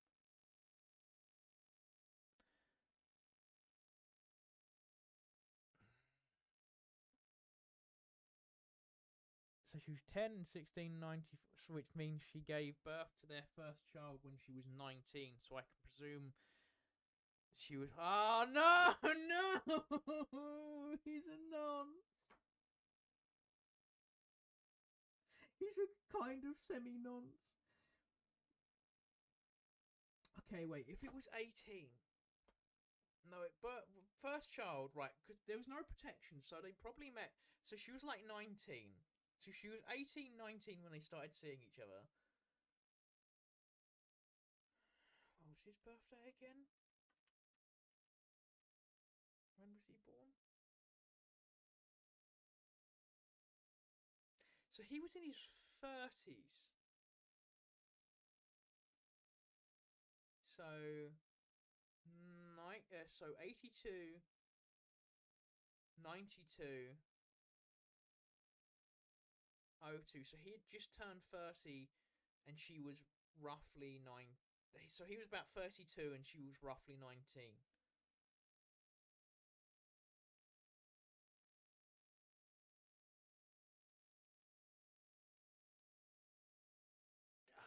He's done so much good so far.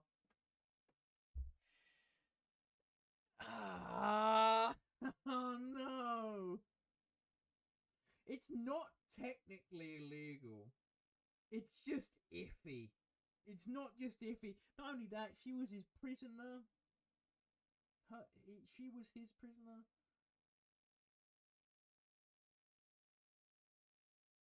nonce alert was a false positive. See, it is kind of noncy. Like, we're assuming on the safe side that they had that relationship at the age of 19 onwards, which is iffy. But if we're getting like, there's a really fine line with that, and he was 32.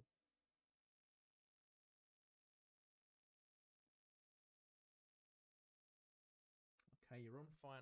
One more dodgy thing. Raised by Lutheran pastor. So she was taken prisoner in 1702 and handed over. So a short time later.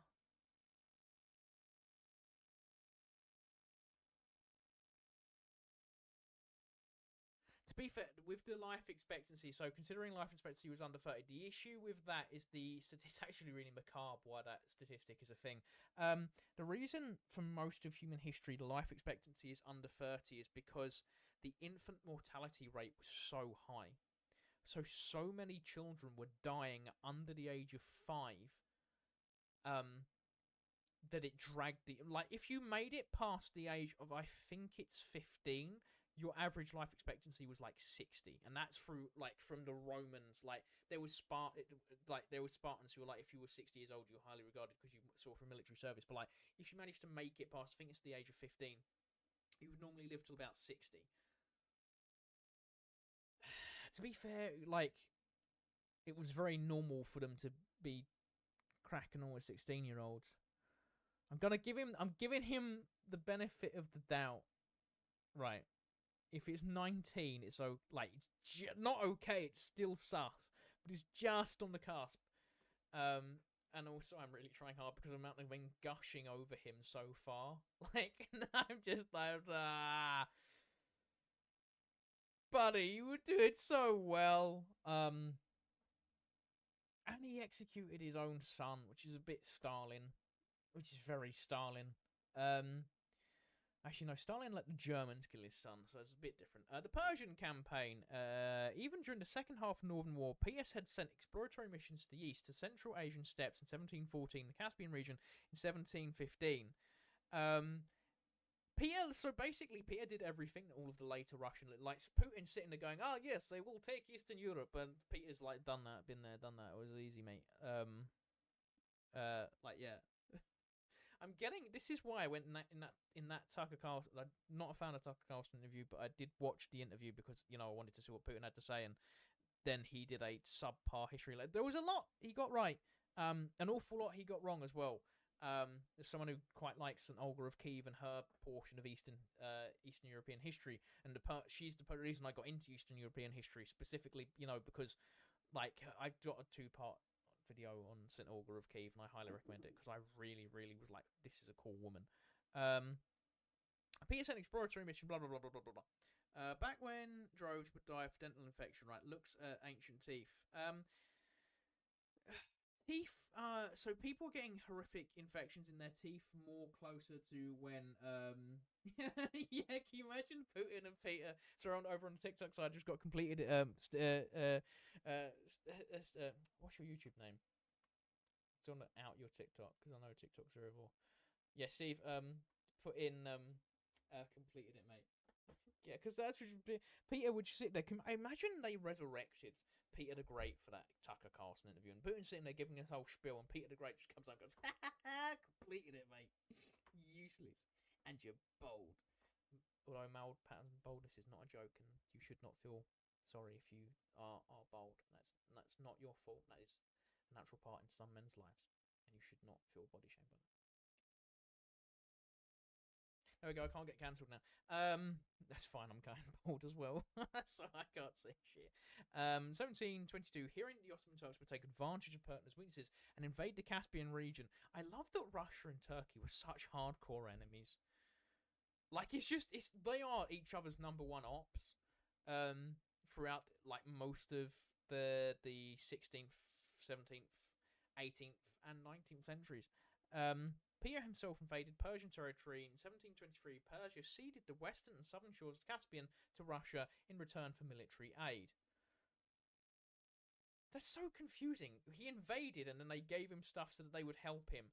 Geopolitics confuses me. The amount of people that have to die and be butchered and blown to smithereens so that two geezers wearing funny hats with silly titles can say, ah yes, we've swapped sides now.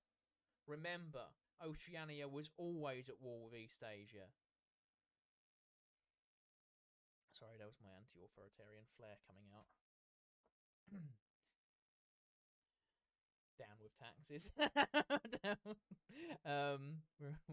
My libertarianism's shining through there. We don't do politics here. We don't do politics here. Death. That's brutal. Just death. Campaign along the park shores of Caspian obviously put a great strain on Peter's health. Oh, so he died in his like 50s.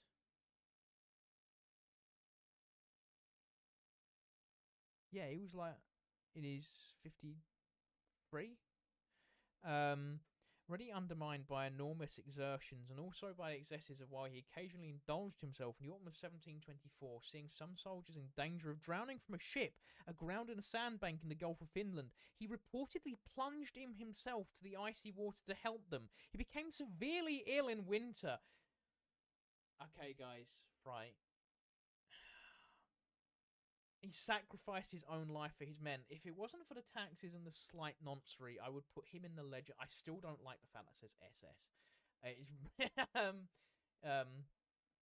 If it wasn't for the slight noncery and the taxes, the very high taxes, I would probably be in the legend tier. Yes, saving people's lives doesn't recover for noncery and taxes. He became seriously ill in the winter and suffering from bladder and urinary tract problems. That was not a nice way to go. That is not a nice way to go. However, he continued to work, and it was this time he drew up the instructions for the exhibitions of Vitusbering to Kamchatka. In January 1725, Peter began having trouble urinating. Yeah, no, well, we just covered that. Doctors removed a litre of putrid urine and a fever ensued.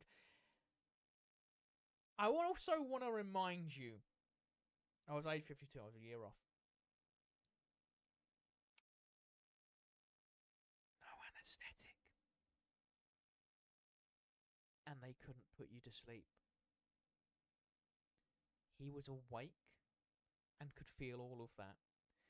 And if they removed a litre of putrid urine, I can only assume that was via some form of 18th century catheter.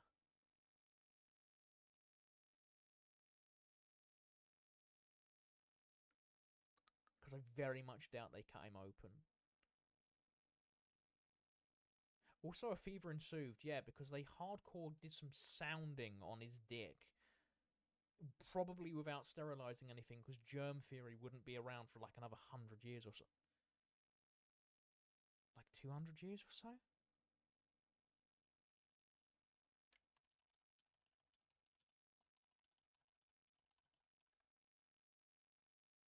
$100 years. So he was 100 years early of germ theory. So either they sliced him open and dug it out of his bladder that way, or they gave him a good old sounding and emptied his bladder that way. Either way, it was no anesthetic. He was fully awake through the entire procedure, and it wasn't sterilized. An autopsy allegedly found that gangrene had developed around his bladder. Yeah, because you shoved, I'm assuming, some kind of rod in there. And also, if you couldn't pee, it's a sign that something's gone massively wrong with your bladder. Peter left an empire that stretched from the the Archangel, to the White Sea. Archanglext. Архангельск.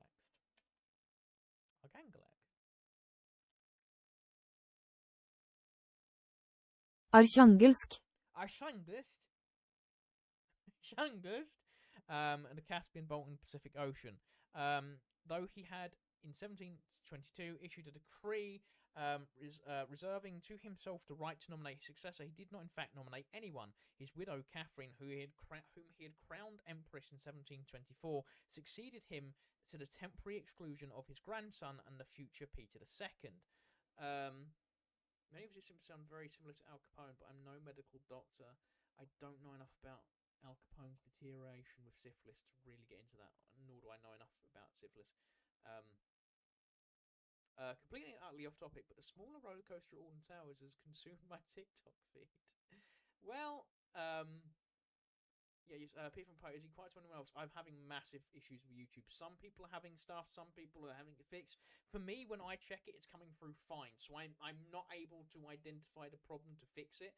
And I've tried like everything. I can't boost it anymore. It's really annoying. I think it's the noise cancellation. I'm not sure. I've pulled the mic in and out several times, and it doesn't seem to have actually done absolutely anything. Like because my OBS is saying that I'm coming out with like near the red, like so it's saying I'm loud. So it's YouTube being YouTube, and it's really agitating to me that YouTube is just not putting my stuff out properly. Anyway, so let's get this finished because we're nearly done now.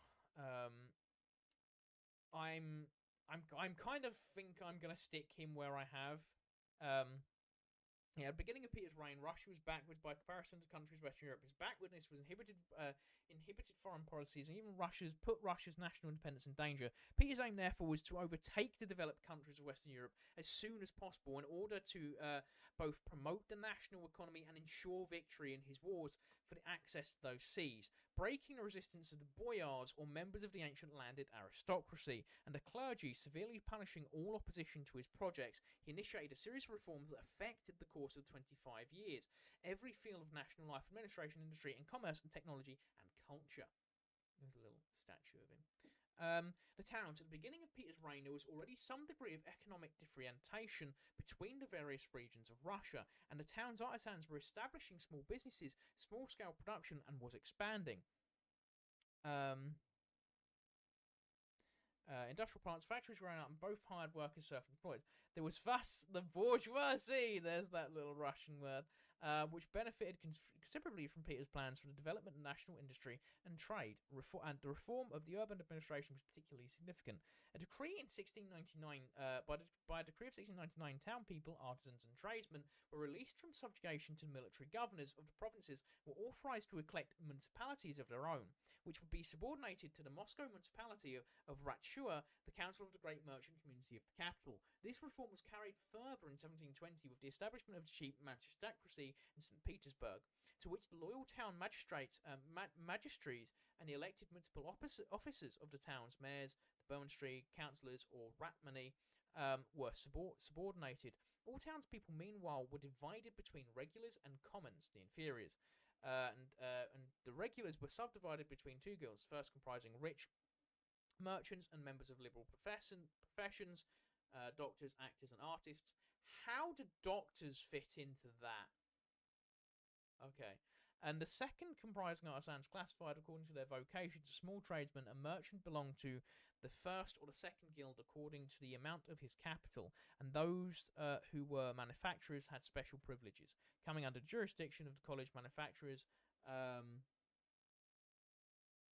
exempt from belating troops, rotas, and commoners were hired labourers without privilege of regulars. Thanks to the reforms, economic activity and the population of the towns increased, and anyone engaged in trade was legally permitted to settle in the town and to register himself in the appropriate category, and there was a right of free commerce of every rank. That's so based! He was putting in free markets. I really like him. If it wasn't for the high taxes and the slight nonary, the provinces and the districts, in order to create a more flexible system of control in the central power, Russia was territorially divided in 1708 into Oh my goodness. Okay, so this is just provincial stuff. I think we've done a lot of central government of yeah. So that's just how the stuff was put out. In the course of Peter's reign, medieval and obsolescent forms of government gave place to effective autocracy. In 1711, he abolished, because the Duma came back under Tsar Nicholas II. Боярская дума. That or Boyar Council, and established a decree in the Senate, the supreme organ of the state, to coordinate the action of various central and local organs, to supervise the collection of expenditure revenue, and to draft legislation in accordance with his edicts. Martial discipline was extended to civil institutions, and an officer of the guards was always on duty in the Senate. From 1722, moreover, the pre-cultural general keeping watch over the daily work of the Senate and his chancellery, acting as the eye of the sovereign. When Peter came to power and the central departments of state were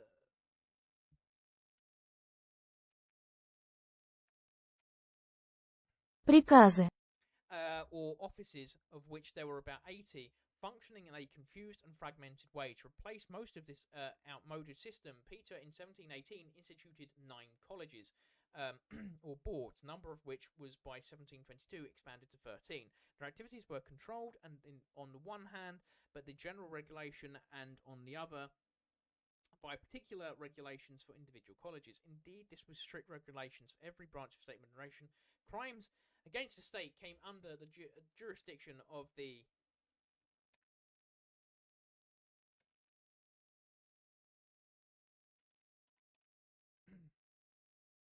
Преобразхенске. office, responsible immediately to the Tsar. There's a couple of misspellings here in that. I'm assuming reporting immediately to the Tsar. Industry is interesting. How much? Oh my goodness gracious. Oh, we're not going to add any more on tonight.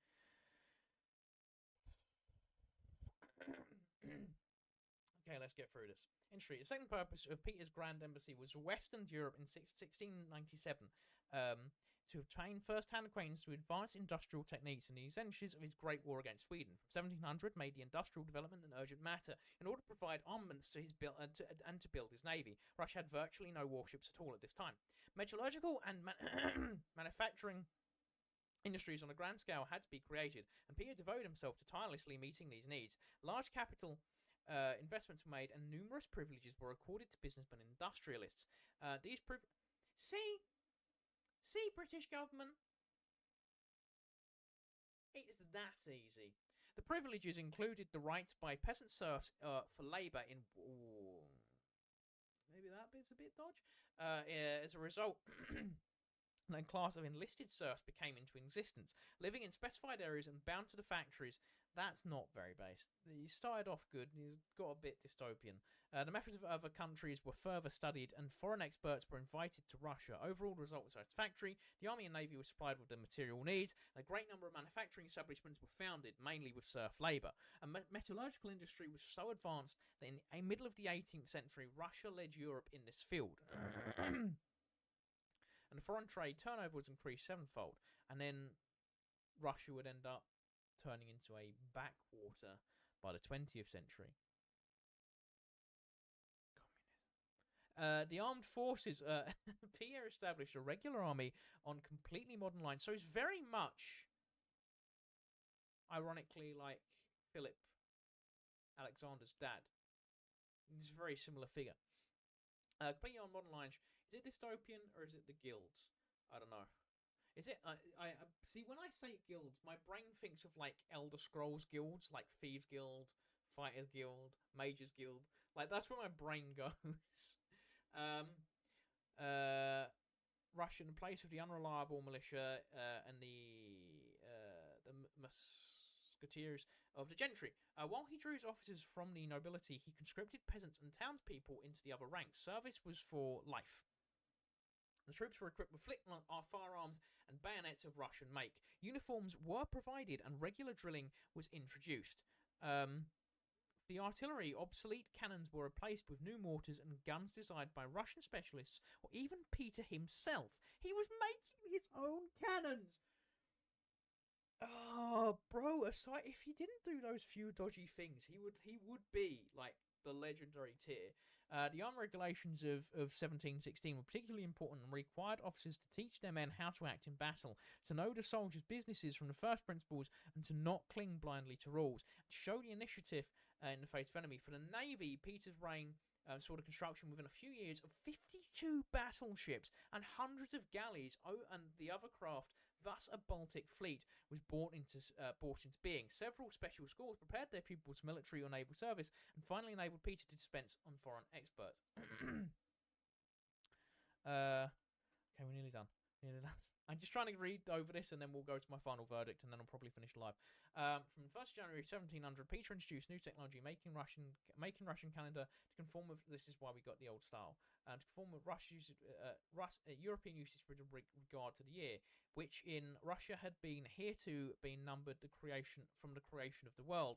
It had begun on the 1st of September. He adhered to the Julian old style as opposed to the Gregorian new style for the days in a month. 1710, the old church Slavonic alphabet was modernized with secular script. So he did a lot of modernization as well. See, he did so much good. It's the same as Catherine the Great, except Catherine the Great, towards the end of her life, straight up reneged on a lot of her promises, going from like this liberalist reformer to openly saying that the poor shouldn't be educated because there's a good chance they will just openly rebel against leadership. Like Catherine the Great, like starts off good and then becomes bad, whereas Peter, at least he was consistent.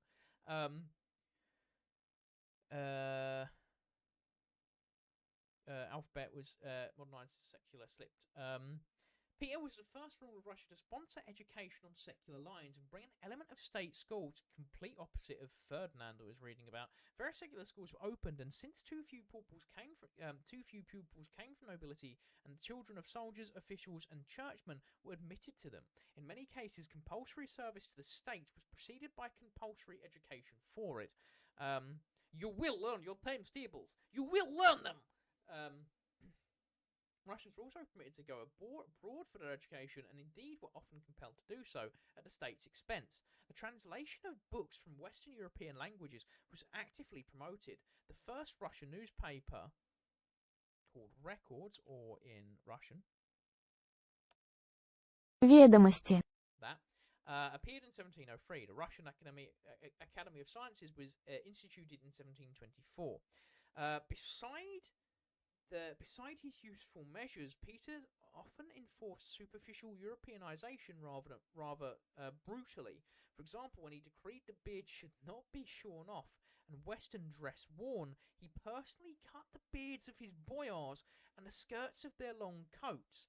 That's a bit of a dick move, man. So like all massive reformers, he very much was like, I am right, we need to get this done. And he didn't care. We had to bulldoze out the way to do it, which is annoyingly shame. There's a lot of stuff I'm reading. I'm like, wow, that's really good. You did really good. And then, I mean, guaranteed he's not as bad as some leaders. You know, like Alexander was busy burning down entire villages, like entire cities, because they disrespected him. Or they refused to bow down to him. The merchants who insisted on keeping their beards had to pay a special tax, but peasants and the Orthodox clergy were allowed to remain bearded. The Church. In 1721, in order to subject the Orthodox Church of Russia to the state, Peter abolished the Patriarchate of Moscow, taking out religion. I mean, he's done secular, so there's a bit of religious freedom there, but I don't like clashing down and the government forcing a religion to do one thing or the other. Like, there should be a separation of church and state. The church, in no fashion, should be able to mark laws or push for certain laws in the state. And in that same way, the state, which should be very weak anyways, should not be able to put pressure on the church in return. And people should be able to worship how they want. Defense Force, the Patriarch's place as the head of the church was taken by a spiritual college, namely the Holy Synod, consisting of representatives of the hierarchy obedient to the Tsar's will. A secular... Wait, the Holy Synod's still a thing, isn't it?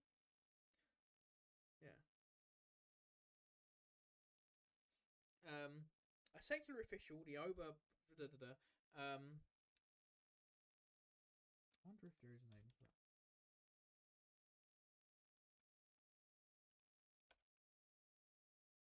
that. Обер-прокурор. Or chief procurator, was appointed by the Tsar to supervise the Holy Synod's activities. The Holy Synod ferociously persecuted all dissenters and conducted censorship of all publications. Priests officiating in the churches were obliged by Peter to deliver sermons and explanations that were intended to make the peasantry listen to reason and to teach such prayers to children that everyone would grow up in fear of God. That's then religious pressure. You're losing me again, bud. In awe of the Tsar... And in awe of the Tsar. So it's just so authoritarian. I like a lot of his reforms, but they're so authoritarian. The regular clergy were forbidden to allow men of under 30 years old or serfs to take vows as monks. The church was thus transformed into a pillar of the absolutist regime, partly in the interest of nobility, and the extent of land owned by the church was restricted. Peter disposed the ecclesiastical monastic property and revenues at his own discretion for state purposes. Nobility of Peter I. We're nearly done. Peter's internal policies served to protect the interests of Russia's ruling class, landowners, and so now you're losing me, man. He's losing me. The material possession of the landed nobility was strengthened considerably under Peter. Almost 100,000 acres of land, the serfs were allotted to it in the first half of the reign alone. Moreover, decree of 1714, yeah. Moreover, the status of nobility was modded table of ranks, which placed the ultimate promotion in the state services, which had been according to ancestry. By one promotion according to service, this was actually rendered. Okay, so you could lift yourself up a little bit easier if you was already in the middle strata. If you was on the bottom, you were screwed, which is fairly standard for Russian politics. It classified all functionaries, military, naval, civilian alike, into 14 categories. He loves his categorization. The 14th being the lowest and the first being the highest. An admission to the 8th category conferred hereditary nobility. Factory owners and others who had risen to officers' rank could accede to the nobility, which thus received new blood, because you didn't want to get too inbred, which is the thing that all nobility has to do with at some point. The predominance of boyars ended. Personality and achievement. There we go, right at the end now. Peter was of enormous height, more than 6 and 1/2 feet, 2 meters tall. He was handsome and of unusual physical strength. Unlike all, she was literally the boy best friend that she told you not to worry about. Unlike earlier Russian Tsars, whose Byzantine splendours were repudiated, he was very simple in his manners, and for example, he enjoyed conversation over a mug of beer with shipwrights and sailors from the foreign ships visiting St. Petersburg. Restless, energetic, and impulsive, he did not like the splendid clothes that hindered his movements. Often he appeared in worn-out shoes and an old hat. Still more often, military or naval uniform. So he's very similar to Julius Caesar in the fact that he was so heavily bonded to his military men and the men serving under him, literally giving his life to save men serving under him.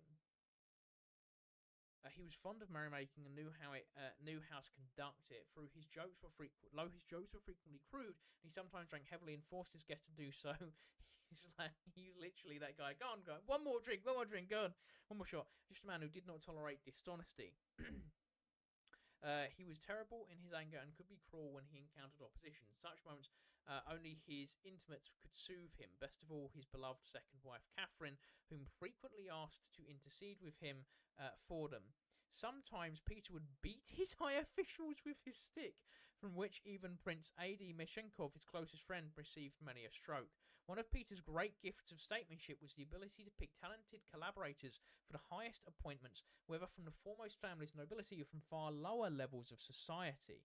So he did have a lot of societal movement limited societal movement, but you could bump yourself way up. As a ruler, Peter often used methods of a despotic landlord, the whip and arbitrary rule.